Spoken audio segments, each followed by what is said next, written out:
Hello welcome जय हिंद प्यारे दोस्तों। फॉर्मेटिव स्टडी में आपका स्वागत है।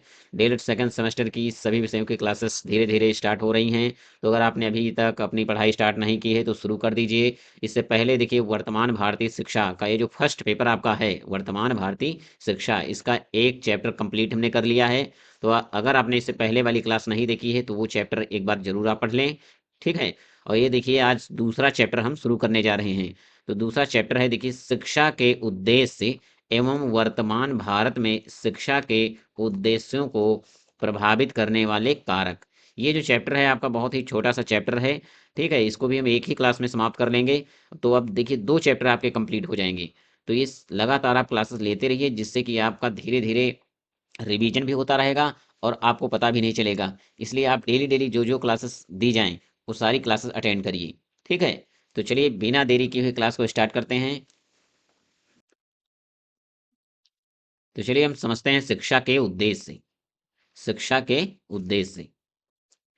तो देखिए, शिक्षा एक सचेत, नियोजित एवं सामाजिक प्रक्रिया है जिसका प्रमुख उद्देश्य व्यक्ति के अंतर्निहित गुणों का विकास करना है। शिक्षा व्यक्ति को न केवल ज्ञान प्रदान करती है, यानी शिक्षा जो है न व्यक्ति को केवल ज्ञान ही प्राप्त नहीं करती, बल्कि उसे समाज का सक्रिय, नैतिक एवं उत्तरदायी सदस्य बनाती है, ठीक है। दार्शनिक दृष्टि से शिक्षा का उद्देश्य समझिए। शिक्षा और समाज के बीच संतुलन स्थापित करना, व्यक्ति की स्वतंत्रता तथा सामाजिक अनुशासन का समन्वय करना है, ठीक है। चलिए अब आगे हम समझते हैं। आगे देखिए, शिक्षा के विभिन्न उद्देश्य। तो चलिए अब हम समझते हैं शिक्षा के विभिन्न उद्देश्य, ठीक है। यहाँ से देखिए, क्वेश्चन पूछा जाता है कि शिक्षा के कोई दो उद्देश्य लिखिए या शिक्षा के सामान्य उद्देश्य बताइए, ठीक है। तो हम आपको चार पांच उद्देश्य बताएंगे, उसमें से आपको जिस हिसाब से क्वेश्चन पूछा जाएगा उसी हिसाब से आपको लिखना है, ठीक है। तो चलिए सबसे पहले हम समझते हैं सर्वांगीण विकास का उद्देश्य।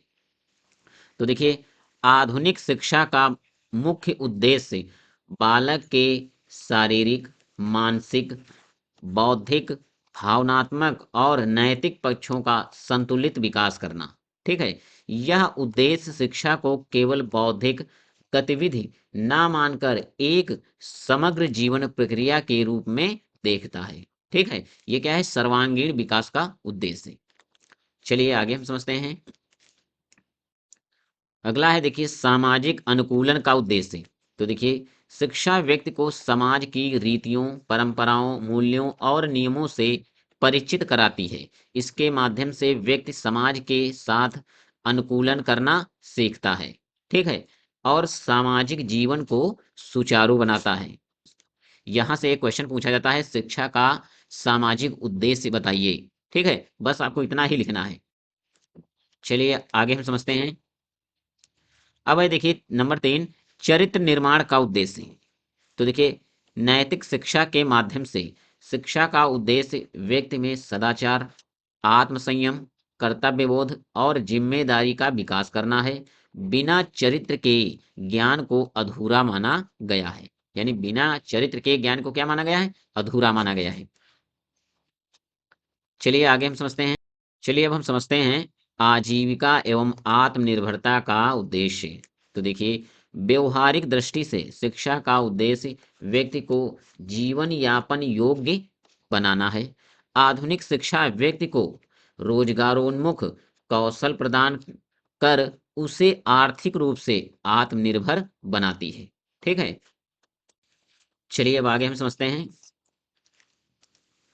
नेक्स्ट है, देखिए, राष्ट्रीय एवं नागरिक उद्देश्य। तो देखिए, शिक्षा व्यक्ति में राष्ट्रीय चेतना, लोकतांत्रिक मूल्यों और नागरिक कर्तव्यों का विकास करती है। इससे व्यक्ति राष्ट्र निर्माण में सक्रिय भागीदारी करता है, ठीक है। नेक्स्ट है, देखिए, वर्तमान भारत में शिक्षा के उद्देश्यों को प्रभावित करने वाले कारक। ये भी देखिए इंपॉर्टेंट है। यहाँ से क्वेश्चन पूछा जाता है कि शिक्षा को प्रभावित करने वाले कोई दो कारक लिखिए या कोई चार कारक लिखिए, ठीक है। तो चलिए समझते हैं।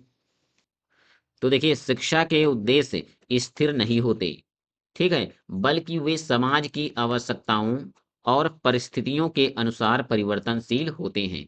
यानी जो शिक्षा के उद्देश्य होते हैं वो ये नहीं है कि स्थिर हैं, वो समाज और उसकी आवश्यकताओं तथा परिस्थितियों के अनुसार बदलते रहते हैं। वर्तमान भारतीय समाज में शिक्षा के उद्देश्य अनेक कारकों से प्रभावित हो रहे हैं। ठीक है, अब चलिए हम समझते हैं शिक्षा को प्रभावित करने वाले कौन कौन से कारक हैं। तो सबसे पहला है देखिए सामाजिक कारक। सबसे पहले हम समझते हैं सामाजिक कारक। तो देखिए भारतीय समाज में व्याप्त जाति, वर्ग, लिंग समानता, सामाजिक न्याय और समावेशन जैसे मुद्दे शिक्षा के उद्देश्यों को प्रभावित करते हैं। इसलिए आज शिक्षा का उद्देश्य समान अवसर और समावेशी शिक्षा बन गया है।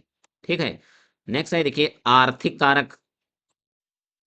तो देखिए भारत की आर्थिक संरचना, गरीबी, बेरोजगारी और वैश्वीकरण ने शिक्षा को कौशल आधारित और रोजगारोन्मुख बना दिया है। शिक्षा अब आर्थिक विकास का साधन मानी जाती है। यानी अब जो शिक्षा है वो आर्थिक विकास का साधन मानी जाने लगी है। ठीक है, चलिए अब समझते हैं राजनीतिक कारक। राजनीतिक विचारधाराएं, शिक्षा नीतियां जैसे राष्ट्रीय शिक्षा नीति 2020 शिक्षा के उद्देश्यों को दिशा प्रदान करती है। लोकतांत्रिक व्यवस्था शिक्षा को नागरिक निर्माण का माध्यम बनाती है। ठीक है, चलिए अब हम समझते हैं सांस्कृतिक कारक। तो देखिए सांस्कृतिक कारक क्या है। भारतीय संस्कृति, मूल्य, परंपराएं और भाषाई विविधता शिक्षा को मूल्य परक और सांस्कृतिक रूप से समृद्ध बनाने की ओर प्रेरित करती है। ठीक है, नेक्स्ट है देखिए वैज्ञानिक एवं तकनीकी कारक। विज्ञान एवं तकनीक के विकास ने शिक्षा के उद्देश्यों में वैज्ञानिक दृष्टिकोण, नवाचार और डिजिटल साक्षरता को शामिल किया है। ठीक है, तो देखिए इस चैप्टर में हमें पढ़ना था शिक्षा के उद्देश्य और शिक्षा को प्रभावित करने वाले कारक। तो ये देखिए जितना हमने आपको बताया है, ठीक है, इसमें उतना ही लिखना है, ज़्यादा लिखने की ज़रूरत नहीं है और ना ही बेमतलब का आपको पढ़ने की ज़रूरत है। देखिए जिस हिसाब से हम आपको ये बता रहे हैं, ठीक है, जितना चीज़ें लिख कर लाते हैं बस आपको उतना ही लिखना है, ज़्यादा लिखने की ज़रूरत नहीं है। ठीक है, क्योंकि मैक्सिमम 2 नंबर का क्वेश्चन आता है। ठीक है, तो आपको ज़्यादा दीर्घ नहीं बनाना है, छोटे छोटे आपको केवल उत्तर लिखने होते हैं, बड़े उत्तर लिखने की ज़रूरत नहीं है। चलिए अब आगे हम समझते हैं। तो देखिए आज की क्लास में हमने पढ़ा कि शिक्षा के क्या क्या उद्देश्य हैं और शिक्षा को प्रभावित करने वाले कौन कौन से कारक हैं। ठीक है, बस यही 2 चीज़ें इस चैप्टर में आपको पढ़नी थी। इसलिए हम बोल रहे थे कि चैप्टर बहुत छोटा सा है, आपको इसके अतिरिक्त कुछ भी पढ़ने की जरूरत नहीं है। और जितना हम आपको ये थ्योरी दे रहे हैं आपको उतना ही थ्योरी लिखना है, बेमतलब की चीज़ें लिखने की जरूरत नहीं है। ठीक है, तो चलिए हम देखिए चैप्टर नंबर 1 और चैप्टर 2 से संबंधित जितने एमसीक्यूज बन सकते हैं वो कुछ क्वेश्चन भी कर लेते हैं, जिससे आपका साथ साथ रिवीजन भी होता रहेगा। तो अब चलिए हम चैप्टर 1 और चैप्टर 2 से संबंधित जो एमसीक्यूज क्वेश्चन बन सकते हैं इंपॉर्टेंट, वो कर लेते हैं, जिससे कि आपका एक साथ ही रिवीजन भी हो जाएगा। ठीक है, तो देखिए शिक्षा को जीवन भर चलने वाली प्रक्रिया किसने कहा है। तो देखिए इसका राइट ऑप्शन है जॉन ड्यूबी ने।